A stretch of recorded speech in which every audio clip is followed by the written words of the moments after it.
गाला precision engineering limited अपना IPO लेके आए हैं जिसकी ओपनिंग डेट है 2 सितंबर और 4 सितंबर को ये आईपीओ क्लोज हो जाएगा। ये एक मेन बोर्ड आईपीओ होने वाला है। तो इस वीडियो में इस आईपीओ की कंप्लीट एनालिसिस करेंगे, क्या कंपनी बिजनेस करती है, कंपनी यहाँ पर क्या प्रोडक्ट बना रही है, सारा हम डिस्कस करने वाले हैं। यहाँ पर आपको ये भी पता चलेगा जीएमपी क्या चल रही है आईपीओ की, लिस्टिंग गेन कितना मिल सकता है, फाइनेंशियल्स वगैरह सब कुछ डिस्कस करेंगे। अगर आप इस आईपीओ में अप्लाई करना चाहते हो तो आपको काफी ज्यादा हेल्प मिलेगी ये डिसीजन लेने में कि आपको इस आईपीओ में अप्लाई करना चाहिए या नहीं करना चाहिए। अगर मैं कंपनी की बात करूं तो कंपनी बेसिकली यहाँ पर 2009 में इनकॉर्पोरेट हुई थी। अब मैं बिजनेस मॉडल की बात करूं, कंपनी क्या प्रोडक्ट बनाती है, तो कंपनी बेसिकली यहाँ पर दो टाइप के प्रोडक्ट मेनली बनाती है। सबसे पहला आता है जो स्प्रिंग्स होती हैं वो कंपनी बनाती है, उसके अलावा सेकंड जो होता है फास्टनर्स। अभी मैं आपको यहाँ पर इसके पिक्चर्स वगैरह दिखाता हूँ तो आपको ज्यादा क्लियर होगा।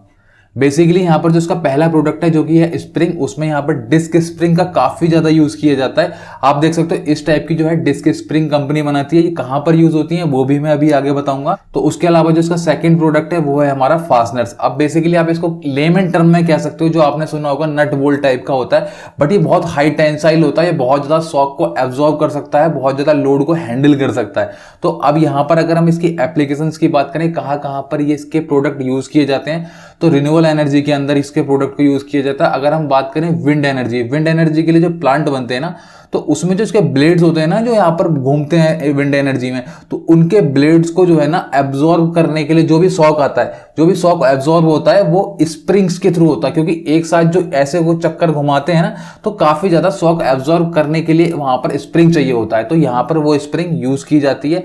उसके अलावा जो इसकी फाउंडेशन होती है उसमें इसके फास्टनर्स का यूज किया जाता है जो कि बहुत ज्यादा लोड को हैंडल कर सकते हैं। तो ये तो इसकी एक एप्लीकेशन हो गई। उसके अलावा यहाँ पर हाइड्रो एनर्जी में भी जो है ना काफी ज्यादा यूज किया जाता है। अब वहां पर भी जो है यहाँ पर इसके डिस्क स्प्रिंग और उसके अलावा यहाँ पर जो इसके फास्टनर्स हैं उनका यूज किया जाता है। अब मेनली कंपनी यहाँ पर दो ही टाइप के प्रोडक्ट बना रही है, नंबर एक स्प्रिंग और फास्टनर्स। उसके अलावा अगर हम बात करें और कहां पर इसकी एप्लीकेशंस यूज होती हैं, तो यहाँ पर इंडस्ट्री में भी काफी ज्यादा यूज की जाती हैं। एग्रीकल्चर इक्विपमेंट, जो बड़े बड़े ट्रैक्टर्स होते हैं उनमें इसका काफी ज्यादा यूज किया जाता है जो स्प्रिंग्स होती हैं। और उसके अलावा जो electrical and automation, fastener distribution, general and infrastructure, इसमें भी काफी ज्यादा यूज किए जाते हैं ये प्रोडक्ट। उसके अलावा अगर मोबिलिटी की बात करूं तो रेलवेज, अब रेलवेज में भी क्या होता है ना, फास्टनर्स का बहुत ज्यादा यूज किया जाता है। और उसके अलावा यहाँ पर ऑटोमेटिव इंडस्ट्री में भी यहाँ पर स्प्रिंग्स का बहुत ज्यादा यूज किया जाता है। तो आप कह सकते हो स्प्रिंग्स का इतना बड़ा यहाँ पर स्कोप नहीं है, बट फास्टनर्स का यहाँ पर बहुत ज्यादा स्कोप है। तो यहाँ पर कंपनी ने अभी जो रिसेंटली 6-7 साल से ही यहाँ पर फास्टनर्स का काम शुरू किया है। कंपनी पहले स्प्रिंग्स ही बनाती थी। तो बेसिकली ये तो सारे इसके प्रोडक्ट्स हैं। अभी हम देख लेते हैं कंपनी के फाइनेंशियल्स कैसे हैं। यहाँ पर आपको इसमें अप्लाई करने से पहले ये जरूर देखना चाहिए। तो उससे पहले मैं आपको एक चीज और बता देता हूं, कंपनी जो है ना अपने प्रोडक्ट को एक्सपोर्ट भी करती है, जो कि बहुत अच्छी कंट्रीज हैं जैसे कि Germany, Denmark, China, Italy, Brazil, USA, Sweden and Switzerland. तो आप कह सकते हो इसका अप्रोक्स 40% जो यहाँ पर इसका रेवेन्यू है वो हमारा आउटसाइड ऑफ इंडिया से आता है और 60% जो है वो इंडिया से आता है। तो आप कह सकते हो कंपनी ने अच्छा खासा यहाँ पर 25+ कंट्रीज में अपने आप को एक्सपेंड कर लिया है, जहां पर इसके 175+ कस्टमर हैं। तो अभी हम बात कर लेते हैं यहाँ पर फाइनेंशियल्स की। तो सबसे पहले बात करते हैं एसेट्स की। तो एसेट्स की तरफ देखोगे तो 145 करोड़ के एसेट्स है 2021 में, जो 2023 में 170 करोड़ के हो गए और 188 करोड़ के हो गए हमारे 2024 में। अगर आप रेवेन्यू की बात करोगे तो 147 करोड़ का रेवेन्यू था 2022 में, जो बढ़ के हो गया 167 का। फिर यहाँ पर 2024 में अप्रॉक्स 204 करोड़ का कंपनी का रेवेन्यू हो चुका है। अगर आप प्रॉफिट आफ्टर टैक्स की बात करोगे तो 6.63 करोड़ का प्रॉफिट था हमारा 2022 में, जो बढ़ के हो गया 24.41 यहाँ पर 23 में। और 2024 की बात करें तो 22.33 करोड़ का यहाँ पर कंपनी ने अप्रॉक्स प्रॉफिट कर लिया है। अगर हम नेटवर्थ की बात करें तो 59 करोड़ की नेटवर्थ थी 2022 में, और उसके बाद 23 में अप्रॉक्स 83 करोड़ की हो गई। नेटवर्थ अप्रॉक्स यहाँ पर 24 में 104 करोड़ की हो चुकी है। अगर आप रिजर्व एंड सरप्लस की बात करोगे तो 56 करोड़ के रिजर्व एंड सरप्लस है 2022 में, और 2023 में बढ़ के 81 के हुए, फिर 94 के हो गए। रिजर्व एंड सरप्लस जो है लगातार बढ़ रही है, काफी अच्छी चीज है। और अगर आप यहाँ पर इसकी बोरोइंग देखोगे तो 56 करोड़ की यहाँ पर बोरोइंग थी 2022 में, और 2023 में अप्रॉक्स 58 करोड़ की हो गई।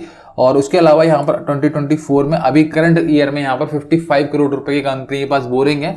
बट एक बहुत अच्छी चीज है जो कंपनी इशू लेके आ रही है 167 करोड़ रुपए इसका, उसमें से यहाँ पर 46 करोड़ रुपए अपनी बोरिंग चुकाने में लगाएगी। दैट मीन उसके बाद यहाँ पर अप्रॉक्स 11 करोड़ की कंपनी के पास बोरिंग रह जाएगी। सो अभी बात कर लेते हैं की परफॉर्मेंस इंडिकेटर की। तो यहाँ पर रिटर्न ऑन इक्विटी 23.59% है जो कि अच्छा है, और रिटर्न ऑन कैपिटल एम्प्लॉयड ये भी ठीक है।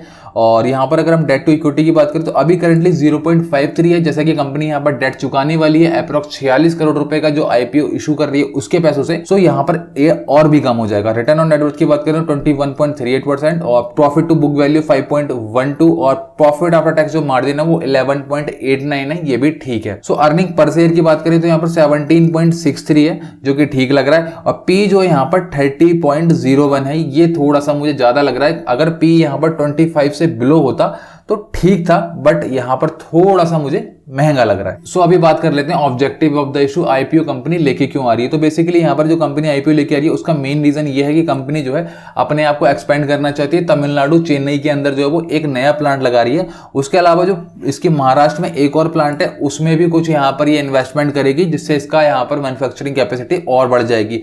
उसके अलावा रीपेमेंट मैंने आपको बताया था 46 करोड़ रुपए का रीपेमेंट करेगी, और उसके अलावा कुछ जनरल कॉर्पोरेट पर्पस के लिए भी यहाँ पर थोड़ा सा फंड का यूज किया जाएगा। सो अभी आईपीओ की डिटेल देख लेते हैं। 2 सितंबर को ओपन होगा, 4 को क्लोज हो जाएगा। जो प्राइस बैंड है 503 से 529 है, ये थोड़ा सा कम होना चाहिए था मेरे हिसाब से। और एक लॉट में आपको 28 शेयर मिलेंगे, और यहाँ पर जो टोटल इशू साइज है वो अप्रॉक्स 167 करोड़ का है, जिसमें फ्रेश इशू 135 करोड़ का है, और यहाँ पर 32 करोड़ का यहाँ पर ऑफर फॉर सेल है। अगर हम बात करें लिस्टिंग, तो लिस्टिंग ये main board IPO BSE NSE दोनों पे आपको देखने के लिए मिल जाएगी। और अलॉटमेंट आपको हो जाएगा यहाँ पर 5 सितंबर को, और फंड आपको रिफंड हो जाएगा आपका अगर अलॉटमेंट नहीं होता है तो 6 सितंबर को। लिस्टिंग जो हो जाएगी इसकी 9 सितंबर को आपको देखने के लिए मिल जाएगी।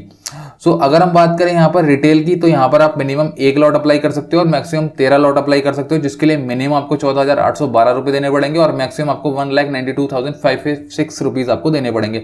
सो if you want to apply in small HNI category, यहाँ पर आप मिनिमम 14 लॉट अप्लाई कर सकते हो और मैक्सिमम 16 लॉट। अगर आप बिग एचएनआई में जाते हो तो यहाँ पर आप मिनिमम 68 लॉट अप्लाई कर सकते हो। सो ओवरऑल अगर मैं आईपीओ की बात करूँ तो यहाँ पर फाइनेंशियल्स मुझे अच्छे लग रहे हैं। कंपनी काफी ज्यादा ग्रो भी करना चाह रही है और एक्सपेंड अपने आप को कर रही है। दैट मीन्स आने वाले टाइम में कंपनी काफी अच्छा ग्रो कर सकती है।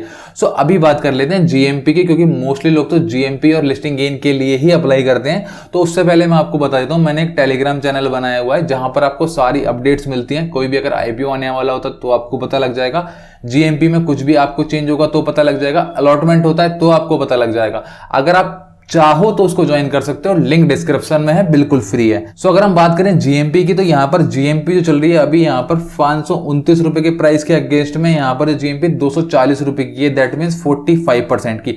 इनिशियली इसकी जो जीएमपी थी 37% की थी, जो आज की डेट में यहाँ पर बढ़ चुकी है। जब मैं वीडियो बना रहा हूँ उस टाइम पे अप्रॉक्स यहाँ पर 45% का आपको लिस्टिंग गेन मिल सकता है। दैट मीन इसका एक लॉट का जो प्राइस था अप्रॉक्स 14,812 रुपए, मोटा मोटा 15,000 रुपए मान सकते हो। तो यहाँ पर जो एक लॉट पे आपको प्रॉफिट हो सकता है वो यहाँ पर 6 से 7,000 रुपए होने की उम्मीद है। But it is not a fix value कि यहां पर आपको इतना प्राइस मिल जाएगा या इतना लिस्टिंग गेन मिल जाएगा।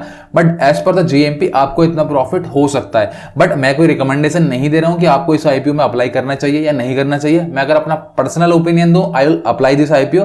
बट इस आईपीओ में आपको यहां पर अलॉटमेंट होने के चांसेस बहुत कम है, क्योंकि यहां पर जो इश्यू साइज है वो बहुत कम है, क्योंकि ओनली 167 करोड़ रुपीस का ही इश्यू साइज है। तो सब्सक्रिप्शन यहां पर बहुत ज्यादा आने वाला है और हो सकता है आपको आईपीओ अलॉट ना हो।